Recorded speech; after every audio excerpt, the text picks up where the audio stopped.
Hello दोस्तों, नमस्कार। मैं आनंद कुमार यादव आपके यूट्यूब चैनल सक्सेसफुल पर आपका स्वागत करता हूं। आज मैं नया टॉपिक लेकर आया हूं, भारतीय संविधान। भारतीय संविधान की शुरुआत हम लोग कर रहे हैं। इसमें देखिए, मैंने टॉपिक लिखा है भारतीय संविधान। संविधान शब्द की उत्पत्ति। संविधान शब्द एक लैटिन भाषा है। संविधान शब्द एक लैटिन भाषा, मतलब उत्पत्ति, जो संविधान शब्द की उत्पत्ति है लैटिन भाषा से उत्पन्न हुआ है। संविधान शब्द एक लैटिन भाषा से उत्पन्न हुआ है। ब्रिटेन के संविधान को विश्व के सभी संविधानों की जननी कहा जाता है।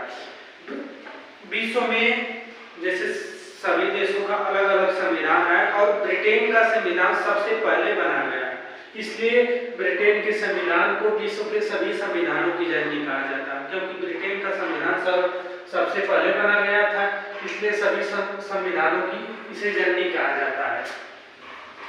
सर्वप्रथम 1895 ईस्वी में बाल गंगाधर तिलक ने स्वराज विधेयक का प्रारूप प्रस्तुत किया था। हमारे भारत में संविधान बनाने के लिए सर्वप्रथम बाल गंगाधर तिलक ने 1895 में ही स्वराज विधेयक प्रस्तुत किया था। लेकिन उनकी बात को नहीं माना गया। उसके बाद 1922 में महात्मा गांधी ने तथा 1934 में जवाहरलाल नेहरू ने भारतीय संविधान के निर्माण के लिए संविधान सभा की गठन की मांग की। सब क्वेश्चन में पूछ सकता है कि सर्वप्रथम संविधान सभा या संविधान की बात किसने की? तो 1895 में, ऑप्शन मान लीजिए क्वेश्चन में दिया है कि 1895 में बाल गंगाधर तिलक ने सर्वप्रथम स्वराज विधेयक का प्रारूप प्रस्तुत किया। उसके बाद 1922 में महात्मा गांधी ने तथा 1934 में जवाहरलाल नेहरू ने भारतीय संविधान सभा के निर्माण के लिए संविधान सभा के गठन की मांग की थी। भारतीय संविधान एक विशेष संविधान सभा द्वारा निर्मित और लिखित संविधान है। हमारा भारतीय संविधान के लिए संविधान सभा का गठन किया गया। कोई एक व्यक्ति ने नहीं संविधान को लिखा, इसमें संविधान सभा का गठन किया गया।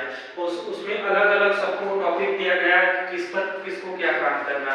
तो भारतीय संविधान एक विशेष संविधान सभा, मतलब विशेष संविधान सभा द्वारा निर्मित और लिखित संविधान है। हमारा संविधान लिखित है। अन्य देशों से हर चीज लेकर मिक्स करके हमारा संविधान लिखा गया। हमारा संविधान जटिल और सरल, लचीला, कमजोर, कठिन सभी प्रकार का है। लिखित और विस्तृत संविधान। हमारा संविधान लिखित और विस्तृत है, मतलब हमारा संविधान लिखा गया और उसको विस्तार में बताया गया है। संविधान सभा की प्रथम बैठक, हमारे संविधान जब यहाँ बात मान ली गई कि संविधान बनाया जाएगा, तो उसके लिए संविधान सभा का गठन करने के लिए सर्वप्रथम पहली बैठक की गई। और वो बैठक कब की गई थी? 9 दिसंबर 1946 को हुई थी। अब कोई भी बैठक होगी तो उसका अध्यक्ष जरूर बनाया जाएगा। तो उसमें अध्यक्ष सच्चिदानंद सिन्हा जी को बनाया गया था, क्योंकि वो संविधान सभा में बैठक जो हो रही थी उसमें सबसे बुजुर्ग थे। उन्हें अस्थायी रूप से अध्यक्ष बनाया गया था। तो ये क्वेश्चन पूछता है कि संविधान सभा का अस्थायी अध्यक्ष कौन था? तो सच्चिदानंद सिन्हा। और फिर दूसरी बैठक 3 दिन बाद हुई। दूसरी बैठक 11 दिसंबर 1946 को, और अस्थायी अध्यक्ष चुना गया। अस्थायी अध्यक्ष राजेंद्र प्रसाद जी को चुना गया। संविधान सभा की दूसरी बैठक हुई 11 दिसंबर 1946 को और अस्थायी अध्यक्ष राजेंद्र प्रसाद जी को चुना गया। संविधान सभा की में बहुत सारी बैठक हुई और अंतिम बैठक जब संविधान बनकर तैयार हुआ तो उसकी अंतिम बैठक 24 जनवरी 1950 को हुई। इसी दिन राष्ट्रीय गान को भी स्वीकार किया गया। मान लीजिए गणतंत्र दिवस 26 जनवरी 1950 को मनाना था, और 1950 को मनाना था, तो उससे 2 दिन पहले अंतिम बैठक की गई कि क्या क्या उसमें लागू किया जाएगा क्या नहीं।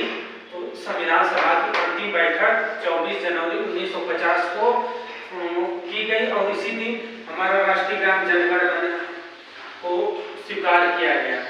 भारतीय संविधान जब बना तब उसमें कितने भाग थे, कितनी प्रस्तावना थी, कितनी अनुसूचियां थी, कितने अनुच्छेद थे, और हमारे संविधान में संशोधन होता रहता है। तो संशोधन होने के बाद कितना क्या क्या हुआ। तो सर्वप्रथम हमारा संविधान जब बना तो उसमें प्रस्तावना 1 थी, भाग 22 थे, अनुसूचियां 8 थी, अनुच्छेद 395 थे। जब संविधान लागू हुआ तब इतना थे, और वर्तमान में प्रस्तावना तो एक ही है, लेकिन भाग 22 से 25 हो गए, अनुसूचियां 8 से 12 हो गई, अनुच्छेद 395 से 470 के लगभग हैं। और कभी कभी क्वेश्चन ये पूछ सकता है कि हमारे मूल संविधान में अनुच्छेद कितने हैं। तो मूल संविधान में अनुच्छेद 395, वर्तमान में अनुच्छेद 400। भारतीय संविधान का विकास, हम लोग भारतीय संविधान का विकास पढ़ने से पहले हम लोग ये जानेंगे कि संविधान की जरूरत क्यों पड़ी। संविधान 1797 ईस्वी का प्लासी का युद्ध हुआ और 1764 ईस्वी में बक्सर का युद्ध हुआ, और दोनों युद्ध अंग्रेजों द्वारा जीत लिया गया। तो भारत कमजोर हो गया, तो भारत पर ईस्ट इंडिया कंपनी ने अपना सत्ता जमाने लगा, और बंगाल पर इन्होंने ईस्ट इंडिया कंपनी ने सत्ता का शिकंजा कस दिया। जब दोनों युद्ध इन्होंने जीत लिया तो यहाँ का शासन प्रशासन कमजोर हो गया, तो अंग्रेजों ने इस पर ब्रिटिश ईस्ट इंडिया कंपनी ने बंगाल पर अपना शासन का शिकंजा कस दिया। इसके बाद उन्होंने 1773 ईस्वी में एक रेगुलेटिंग एक्ट लेकर आया। इसमें यह था कि भारत में ईस्ट इंडिया कंपनी के कार्यों को नियमित और नियंत्रित करने की दिशा में, मतलब 1773 के रेगुलेटिंग एक्ट में था कि भारत में ईस्ट इंडिया कंपनी के कार्य कैसे होंगे, उसका नियंत्रण कैसे होगा, उसका प्रशासन कैसे होगा। और उसी के साथ दूसरा नियम यह था कि इसके द्वारा पहली बार कंपनी में शासन प्रशासन और राजनीतिक 1773 ईस्वी के रेगुलेटिंग एक्ट में पहली बार यह था कि यहाँ की कंपनी का शासन कैसा होगा, प्रशासन क्या होगा, यहाँ की राजनीतिक कार्य के लिए मान्यता मिलेगी, राजनीतिक कार्य कैसे होगा। इसके द्वारा केंद्रीय प्रशासन की नींव रखी गई। इसमें केंद्रीय प्रशासन का कार्य कैसे होगा 1773 ईस्वी के रेगुलेटिंग एक्ट में बताया गया। 1773 ईस्वी का रेगुलेटिंग एक्ट की विशेषता क्या है। तो विशेषता को हम लोग जान लेते हैं। पहली विशेषता ये थी कि बंगाल में गवर्नर का पोस्ट हुआ करता था। उस पोस्ट का नाम बदलकर इन्होंने गवर्नर जनरल रख दिया। बंगाल के गवर्नर को बंगाल का गवर्नर जनरल पर नाम दिया गया, और मद्रास व मुंबई के गवर्नर को बंगाल के गवर्नर के अधीन कर दिया गया। मतलब बंगाल का गवर्नर को ऊपर कर दिया और इन दोनों को नीचे, मतलब उसके अधीन मद्रास और मुंबई का गवर्नर जो बंगाल का गवर्नर कहेगा वही करेगा। तो प्रथम बंगाल का गवर्नर जनरल कौन था? तो लॉर्ड वारेन हेस्टिंग था। बंगाल का प्रथम governor general lord Warren Hasting था। और दूसरी विशेषता ये थी कि कलकत्ता प्रेसिडेंसी में एक ऐसी सरकार स्थापित की गई, मतलब कलकत्ता में एक ऐसी कलकत्ता प्रेसिडेंसी में एक ऐसी सरकार स्थापित की गई जिसमें गवर्नर जनरल और उसके उसकी परिषद के 4 सदस्य थे। मतलब एक गवर्नर जनरल था और उसके 4 सदस्य थे जो अपनी सत्ता का उपयोग संयुक्त रूप से करते थे। मतलब सत्ता का काम कैसे होगा, एक गवर्नर जनरल और परिषद के जो 4 सदस्य थे, चारों मिलकर संयुक्त रूप से कैसे सत्ता का काम कैसे होगा वो संयुक्त रूप से करते थे। उसके बाद कलकत्ता में इन्होंने 1774 ईस्वी में एक उच्चतम न्यायालय की स्थापना कर दी। इस एक्ट की ये सब विशेषता है। 1773 एक्ट में ये सब था। तो कलकत्ता में 1774 ईस्वी में एक उच्चतम न्यायालय की स्थापना कर दी। उसमें एक मुख्य न्यायाधीश और 3 अन्य न्यायाधीश थे, और वो पहले मुख्य न्यायाधीश थे सर एलिजा इम्फे। कलकत्ता उच्चतम न्यायालय के पहले मुख्य न्यायाधीश सर एलिजा इम्फे थे। और 3 अन्य न्यायाधीश चैम्बर्स, फिलिमिस्टर और हाइडा। इस तरह कंपनी के फिर चौथी विशेषता है कि इस तरह कंपनी के कर्मचारी को निजी व्यापार और भारतीय लोगों से उपहार व रिश्वत लेना प्रतिबंध कर दिया गया। 1773 ईस्वी के रेगुलेटिंग एक्ट की एक और विशेषता ये है कि जो कंपनी का कर्मचारी होगा वो न भारतीय से उपहार लेगा न ही रिश्वत लेगा, इसके लिए उन्होंने प्रतिबंध लगा दिया। पांचवी विशेषता है कि ब्रिटिश सरकार को बोर्ड ऑफ डायरेक्टर के माध्यम से कंपनी पर नियंत्रण सशक्त हो गया। मतलब ब्रिटिश सरकार को बोर्ड ऑफ डायरेक्टर के माध्यम से कंपनी पर नियंत्रण सशक्त हो गया।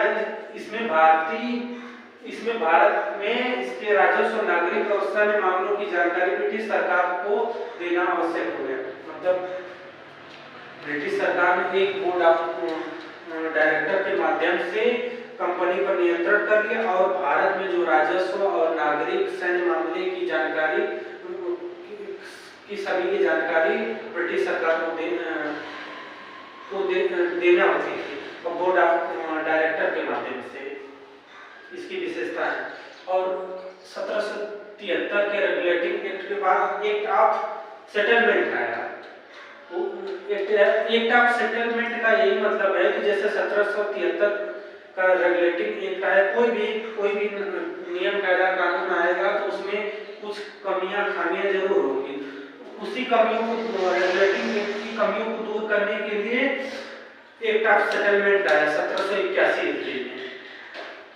उसके बाद पिट्स इंडिया एक्ट 1784 ईस्वी में आया।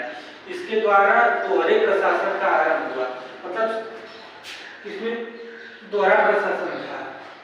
पिट्स इंडिया एक्ट 1784 ईस्वी में आया। इसमें दोहरे प्रशासन का व्यवस्था थी। इसमें पहला ये था कि बोर्ड ऑफ डायरेक्टर का